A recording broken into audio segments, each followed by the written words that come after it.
Well, first of all, let me say that when I first heard about Mark Cuban's comments, what was conveyed to me was that if I see a black person wearing a hoodie, I'm going to the other side of the street. And that rubbed me the wrong way.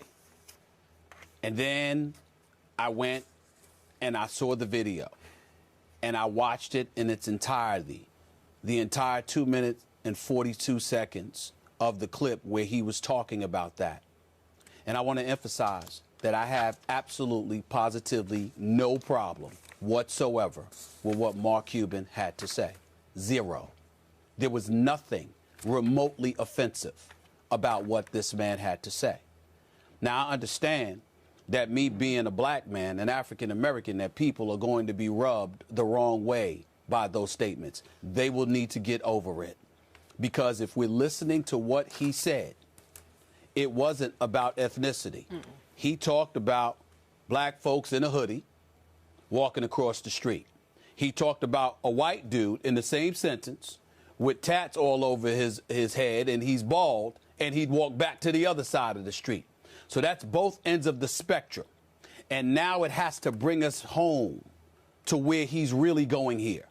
And where he's going, Skip Bayless, is something that I've completely and repeatedly have tried to disseminate to people, to a younger generation of folks, regardless of ethnicity, and particularly folks within the black community who are young. And that is simply this: presentation matters. How you look matters. How you carry yourself matters. And for anybody that wants to act like it doesn't, I'm going to tell you they're full of it and they know it. Because I don't care how hood radish you look. When you want some money and you think that you have an opportunity to get it and you go for a job interview, you're going to dress the part and you're going to look the part to facilitate you possibly taking advantage of that opportunity.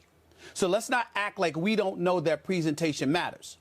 And let's also keep in mind that we don't get to bring up the Miami Heat, Dwayne Wade, LeBron James, Chris Bosh, Ray Allen, and the crew of the Miami Heat, who we should all still applaud to this day for the position that they took when they put on their hoodies in regards to the Trayvon Martin fatality when he got shot and killed.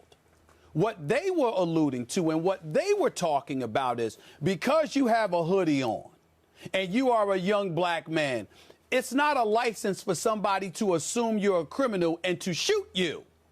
That is entirely different than it not being a license for somebody to see you, and they may be fearful, and as a result of that, they decide to walk in a different direction or the other side of the street. That's somebody's inalienable right. They're not bothering you, but they're fearful of whether or not you're going to bother them based on your presentation. We want to act like it doesn't matter, but it does matter. I have been on this show on many, many occasions. It's one thing to have a couple of tats. It's another thing entirely to have tats all over your body like you straight out of prison. It's a problem.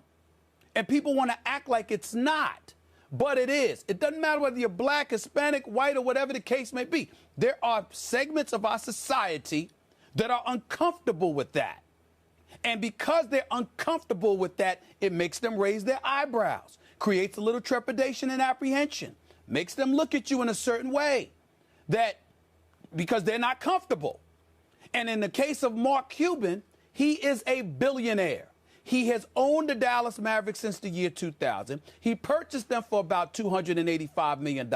They're probably worth, more than double that right now with the exceptional job that he has done. And he is an employer. He hires people. He doesn't need anybody's money. He has his own. And what he did, to me, should damn near be applauded. Because what he's saying is something that a younger generation of individuals who aspire to be entrepreneurs, who aspire to be gainfully employed and elevate their quality of life, he's saying, you know what?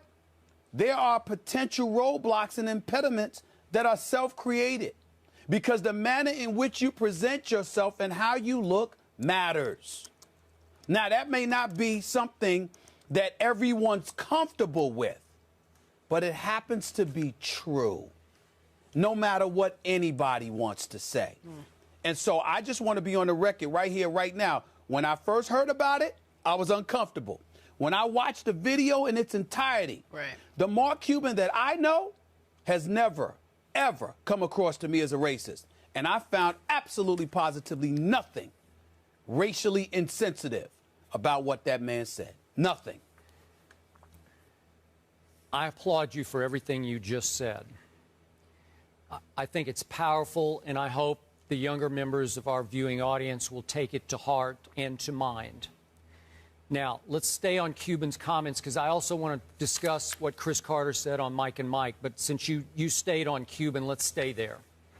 Here's the only potential downside I see to the remarks he made that we just saw. You could read between the lines that he is suggesting that everybody, including all the owners in the NBA, have some prejudice in them. The white owners, obviously. Sure. Yeah. So, I mean, I guess he could say everybody, but okay. So he's just saying deep down we all have our this prejudice or that prejudice, and you just can't eliminate them. Is he saying between the lines then that we should give Donald Sterling a little bit of a break? That's how that could come across in the commissioner's interpretation. It could come across as muddying the waters at a time that the commissioner needs every owner to be 1,000% behind him as we approach voting day.